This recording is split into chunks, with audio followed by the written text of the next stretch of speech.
Welcome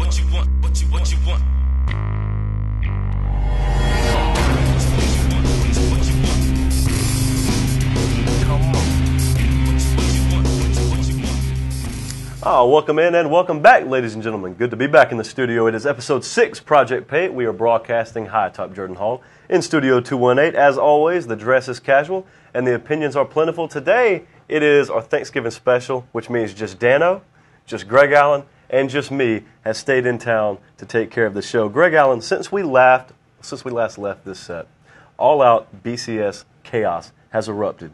Your thoughts on what we've seen over the past 2 or 3 weeks? Seems that the football gods are still looking down upon us and going to give us the 1 versus 2 matchup with Bama and LSU. That may be the case, and we will get to that momentarily. But before we do, there are more pressing matters at hand.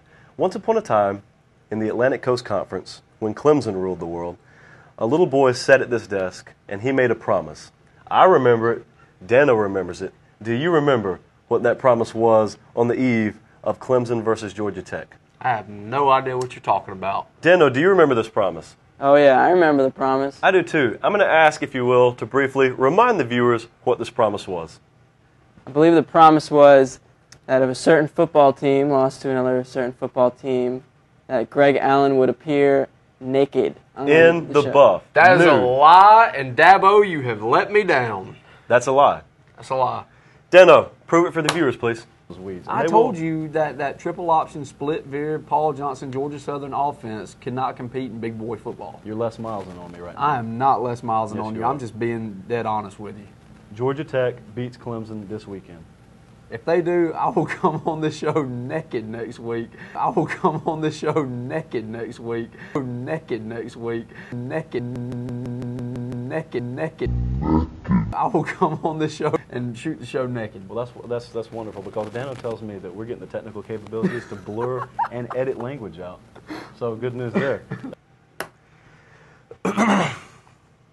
So, what's up? Dabo has let me down.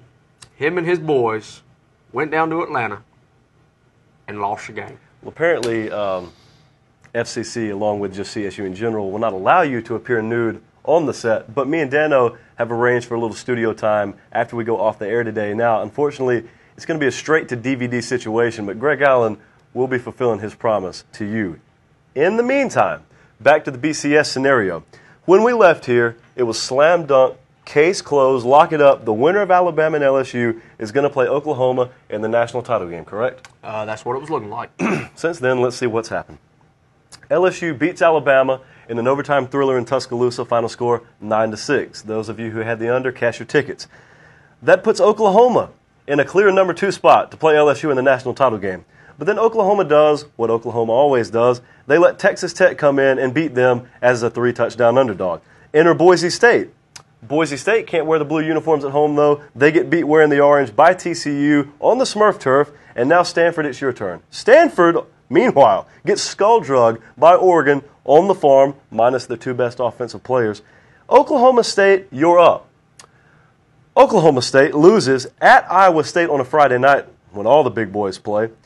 Oregon, you get Lane Kiffin at home while he wears a white toboggan, by the way. And now, Greg Allen, we're back to LSU and Alabama, number 1 versus number 2. Who didn't see this scenario playing out? I definitely never saw the scenario playing out, but as I said at the beginning, it's like the football gods are smiling down on us and going to give us the number 1, because these are the 2 best teams in the nation this year, barring anything that happens, this weekend and possibly next weekend for LSU or Alabama. These are the 2 top teams in the nation. There is a lot of conversation out there, obviously, about a myriad of different issues concerning the BCS. Number 1, do we need a playoff? Go. This year, no, because the 2 best teams in the nation are 1 and 2 right now. There should not be a playoff this year. Now, if Alabama had a loss during the year somewhere, or excuse me, Alabama did lose to LSU, but if LSU were to slip up, I mean, and I noticed everybody was saying that Oregon, I'd rather see Oregon and LSU play again. Well, that would be a rematch also of the opening game of the year. So why in the world do we want to see them? Alabama and LSU are the top 2 teams in the nation this year. you also can't go year to year and say, well, this year we're not going to have one, this year we are going to have one. I mean, that sounds great. It's just not logical and practical. You have to have a system in But the place. BCS is working out this year, and I believe it's worked out previous years also. And this year, it's given us 1 and 2 or 1 and 2 right now. And if it holds up through the end of the season, they'll play each other again. Number 2, serious question has been called on the way that these polls operate. And that is because you've heard a lot of national pundits go on the record, whether it be radio, TV, or in print recently, stating that maybe, for instance, I've heard 5 or 6 different guys claim that I think Alabama's one of the 2 best teams in the country, but I don't want to see a rematch. My question is, what does it matter what you want? It doesn't matter what they want. It matters what the polls come out with. My only problem with the polls is the coaches poll. A lot of the coaches don't even vote. You know, they give it to their SIDs or somebody in the athletic department to vote for them. Like they sit and watch Boise State's game every weekend. Nick Saban doesn't sit there and watch Boise's game. So, I mean, I think the coaches poll could be thrown out or at least, you know, watered down a little bit to where it doesn't affect it as much, if that makes sense. What would you think? This is a pretty radical idea. The NCAA selection process in basketball is done by a committee, correct? Correct. What is that committee's sole responsibility over the last 4 or 5 months of the basketball season?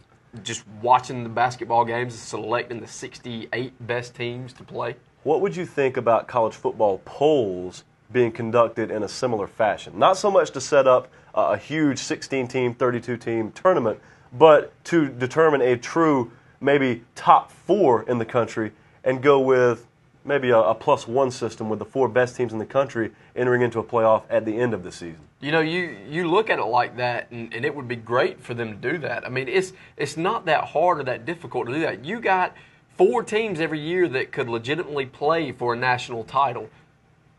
Legitimately, you have a lot of teams that could play for a national championship.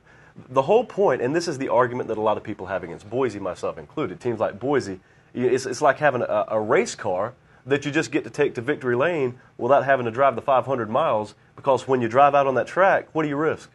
Absolutely everything. Well, you risk a lot of unforeseen factors taking you out. Mm-hmm. So it's not so much about whether you're capable of winning a national championship, it's whether you've earned the right. You gotta take these AQ schools that are in a BCS conference and let them play it out. The Boise's, teams like that aren't in a BCS. Houston, yeah, that aren't in a BCS conference should not be allowed to play for a BCS national championship. And fortunately, it hasn't come to that yet, to where they've been in the mix at the end to be 1 and 2, if that makes sense. But you can't go no more than 4 or 8 teams, and 8 is very much stretching it, because I don't think there's 8 teams in the country this year that you could say could win a national title. I would make the argument that there's never been a year, period, where you could look at the number 8 team in the country at the end of the season and not say could they, but do they deserve a shot at the national championship? Well, then you kind of look at it like this. Back in 2007, I'm going to bring Georgia up for an example. They got hot at the right time. They went into Tennessee earlier in the year, got blown out, and got beat by, can't remember who else it was. South Carolina that year, that's right. And then at the end of the year, they got hot. They beat Florida and Jacksonville, and they got hot, and they didn't make it to the SEC title game. And all these fans were saying, oh, they don't deserve to go. They don't deserve to go to the national title game. And LSU beat Tennessee in the SEC title and went on to play. That's correct. But if, it's tough, but Alabama deserves to be there. So I don't want to hear people whining and complaining, oh, this has happened, this has happened. Alabama deserves to be there, even though they lost at home earlier in the year. What you do, if you set up any more than a 14 playoff, if you set up an 18 playoff, you know what you do to early season big-time matchups like Alabama-Clemson or Georgia-Boise? You know what you do to those? Play them towards the end. Well, you seriously devalue the result of that game. Alabama and Florida face off in 2009 in Atlanta and 2008 as the number 1 and 2 teams in the country. Those were looked at as 2 of the biggest games in SEC history. Why were they looked at it that way? Because it was the SEC title game. It was the end of the year, and there was so much importance put on that game, because the winner of that game goes to play in the national title game. Where does the loser go? The loser goes to the loser's out. Citrus Bowl. The loser goes to a lesser bowl. Right. The point being, if you've got an 18 playoff, there is no necessity, there is no urgency placed on this game. It's for the SEC title, and make no mistake, in that part of the country, there is a lot of importance placed on that title. But at the end of the day, it's about winning a national championship. And a game this year like Alabama and LSU loses a lot of its importance and a lot of its luster because the loser's not out by any stretch. Now, unforeseen events this year, such as the ones that I just read, have allowed Alabama to get back into the number 2 spot. But for all intents and purposes, when Alabama lost in Tuscaloosa, we thought they were out of it. Right, that's correct. Yeah, I mean, I even thought it myself. I'm like, Bama. The only way Bama has a shot is to win the SEC title game to get back to the national championship discussion. And now they're sitting at number 2 and don't even have to play in the SEC title game, which, in a sense, in the previous years has been a semifinal to the national championship, if that makes sense, with Florida and Bama. 2009, 2000, in there. We have not reached the end yet because, as I said before, there are 2 more games in the SEC alone this week that have serious national title implications. The first of which takes place in Auburn, Alabama, Saturday afternoon. Alabama goes into Auburn in the Iron Bowl as over a 3-touchdown favorite right now.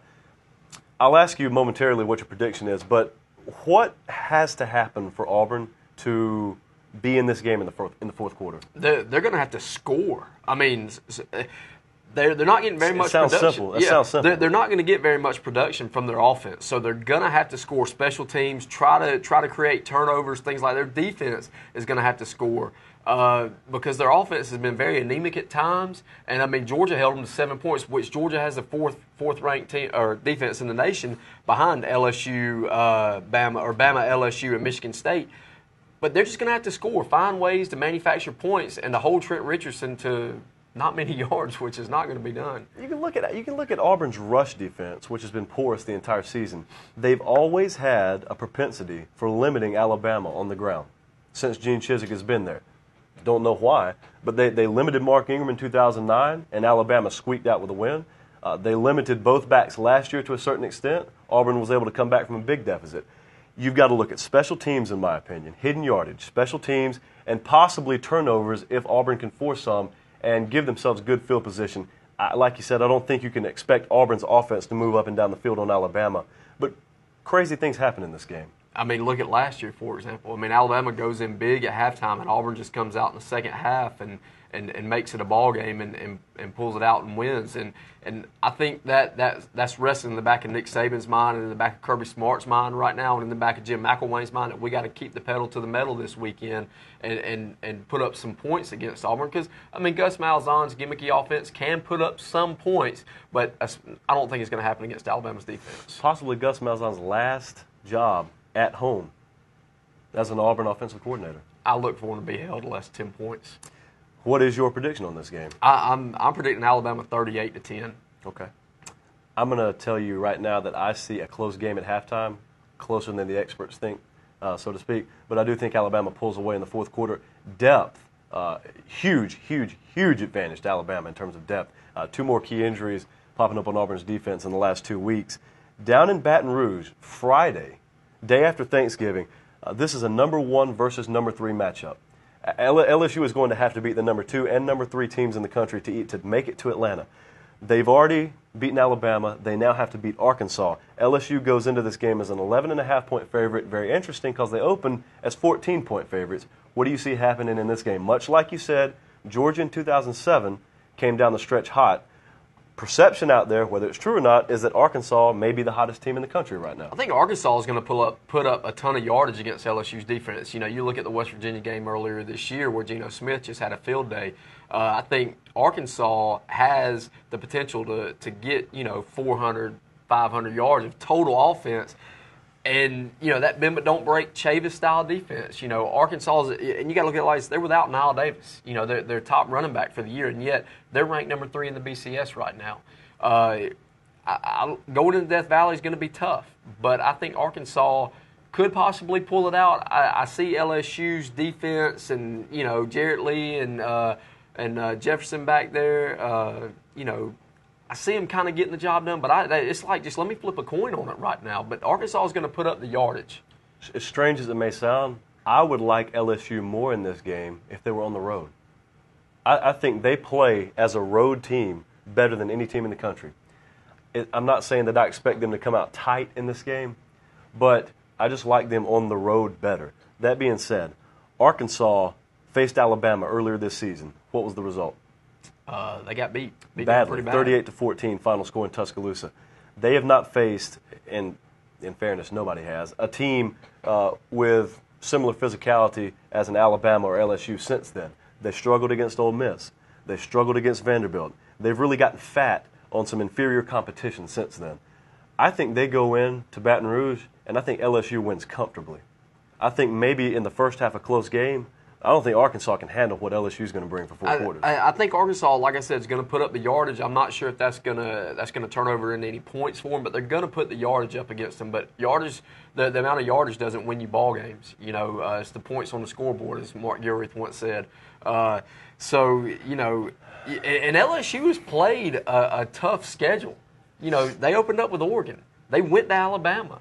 They went to West Virginia. Now they got to play Arkansas at home, and then if they win that, then they're going to have to play a 10, 11, 12, 13th ranked Georgia team. Because of that schedule, and I agree, LSU's played a very strong schedule this year.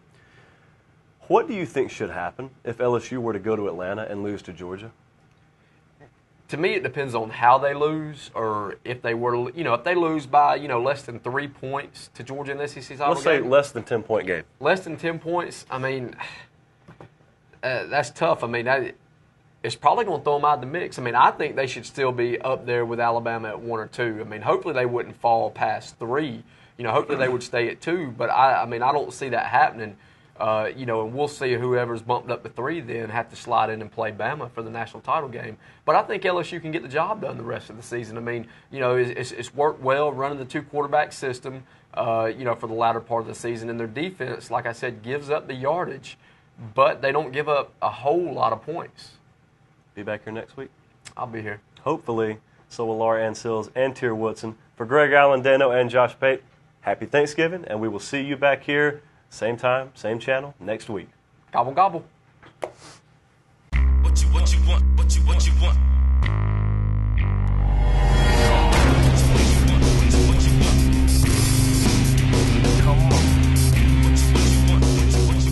I thought you were going to read the whole thing first. Dana, we got to start over. Oh, I'm sorry, are you not ready? No, you didn't tell me. I was sitting ready listening to what that was a tease, and I just wanted to give me a comment. Okay, all right, okay, let's start over. That's why we can't do the show live. I didn't know we were looking for a comment. That was a good intro, though. Thank you. Let's do it again. That's what she said. Dadgummit, I forgot to call immunity. See, Dano, I forget too.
those weeds. I told you that triple option split veer Paul Johnson Georgia Southern offense cannot compete in big boy football. You're Les Milesing on me right now. I am not Les Milesing Yes, on you you. are. I'm just being dead honest with you.